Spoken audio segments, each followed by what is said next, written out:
జై జై సద్గురు స్వాముల వారికి జై. శ్రీ సుఖ బ్రహ్మ హృదయము పూర్ణబోధాచార్య మోసపోతయ్య జయస్కేంద్ర వారి విరచితము.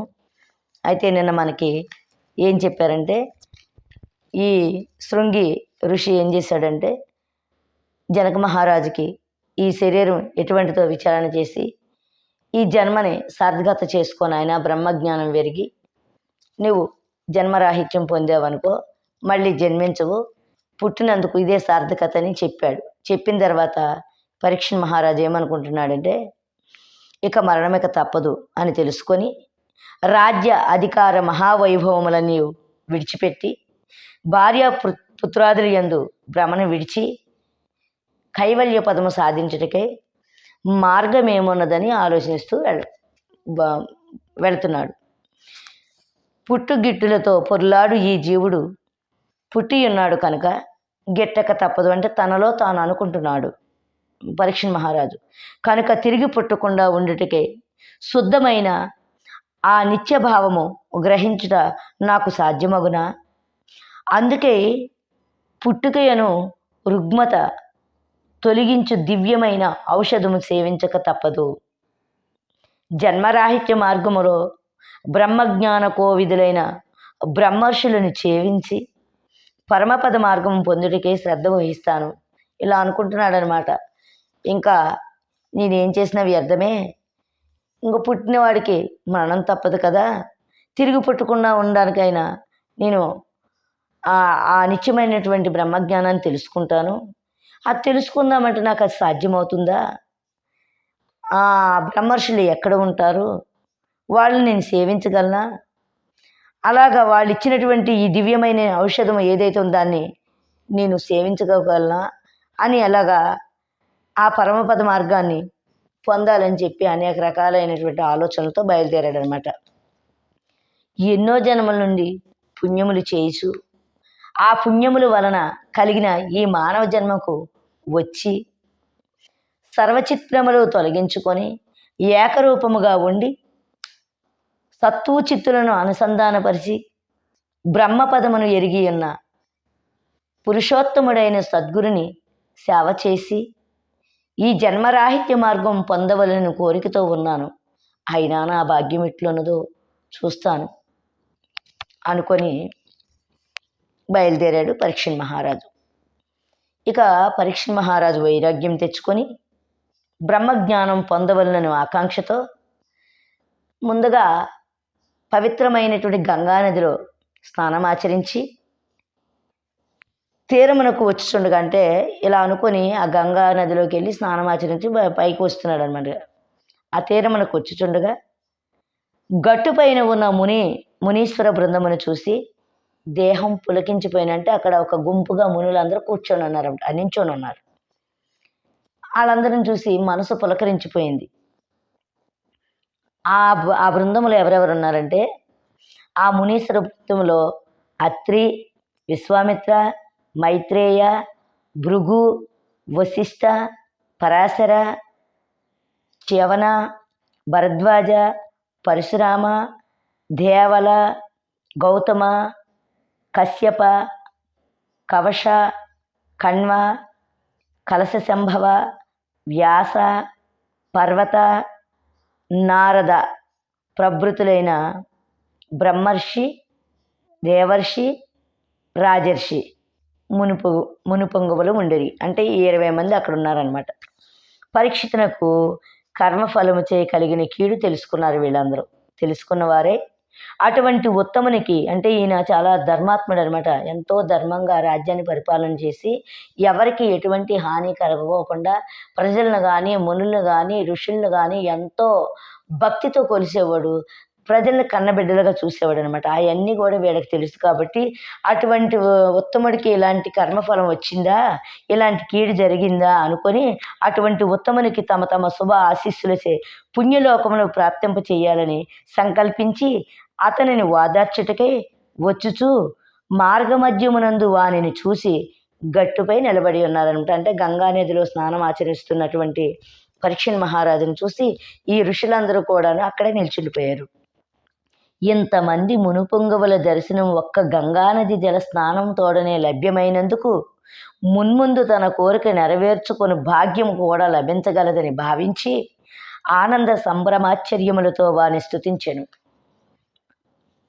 బ్రహ్మభావ సంపన్నుడైన బ్రహ్మజ్ఞానియగు ఓ సాధు పొంగవుని సేవించినచో బ్రహ్మ, విష్ణు, మహేశ్వరులను త్రిమూర్తులను సేవించినంత ఫలితముండునని విజ్ఞులు చెప్పుచుందురు. అటువంటిది ఎంతమంది మహామహాముని పొంగవులను ఒక్కసారిగా చూసిన నా జన్మ ధన్యమైనది.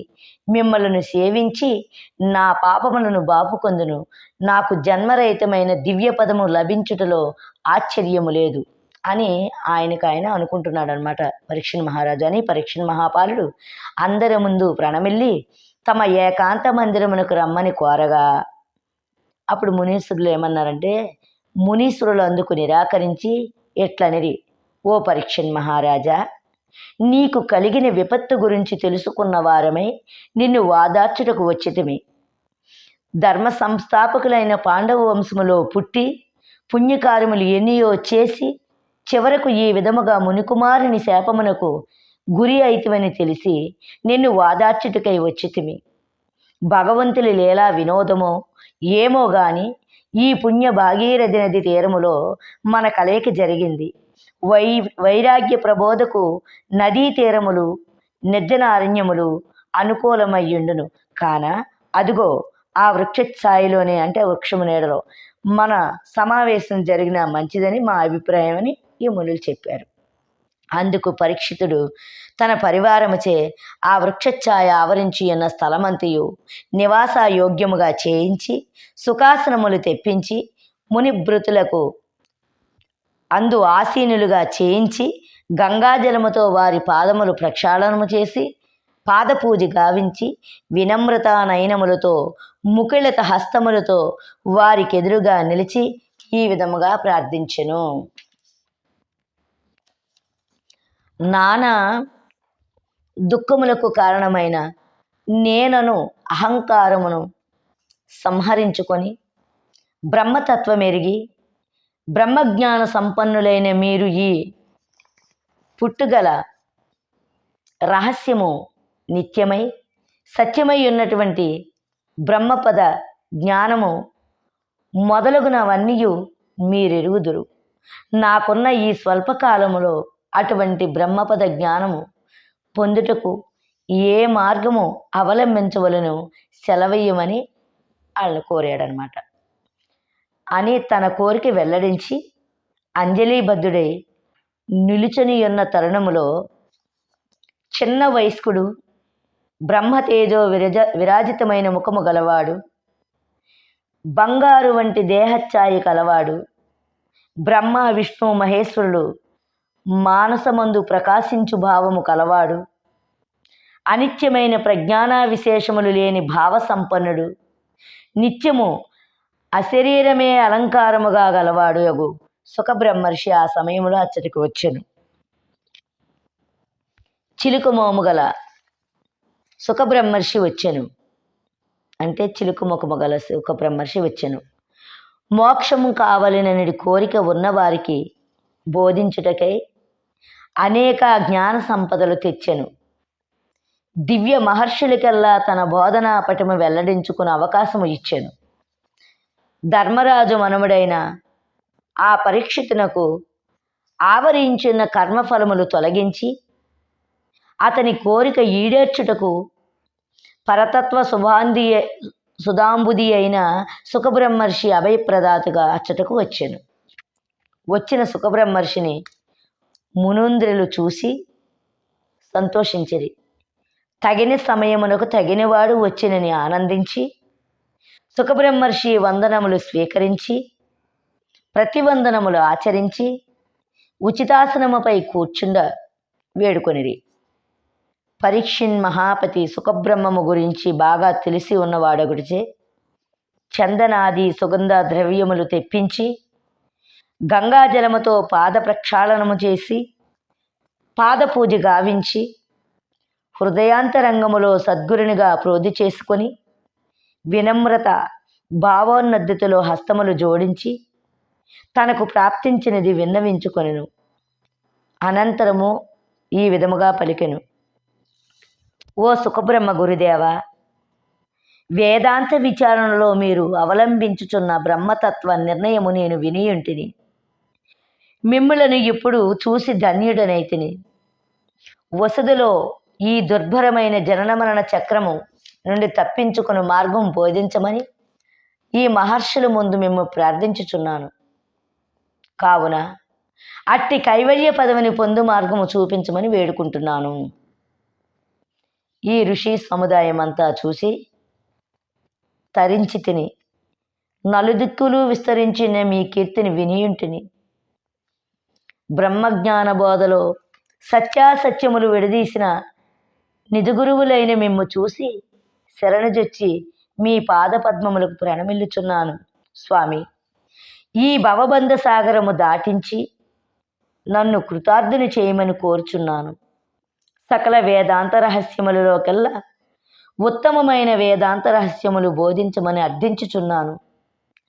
నాలో కలుగు సకల సందేహములు తీర్చగల సమర్థులని మీ శరణుగోరి మిమ్మళ్లను ఆశ్రయించి ఉన్నాను. తండ్రితో సమానమైన గురుదేవ, మునికుమారుడైన శృంగిశాపం వలన నా చావు చాలా దగ్గరలోనే ఉన్నది. ఇటువంటి సమయములో ఏకాంతవాసములైన గురుకులములో ఉండి 12 సంవత్సరములు సేవ చేసి జన్మరాహిత్యం పొందు అవకాశము లేదు కనుక ఇక నా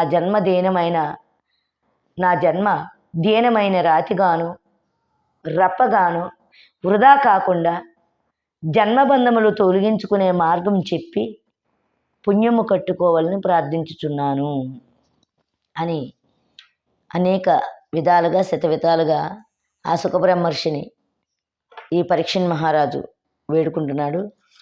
సరే, ఇప్పుడు ఈ వీడియో చాలా లాంగ్ అయిపోయింది కనుక మళ్ళీ ఇంకొక భాగంలో కలుసుకుందాం. జై జై సద్గురు స్వాముల వారికి.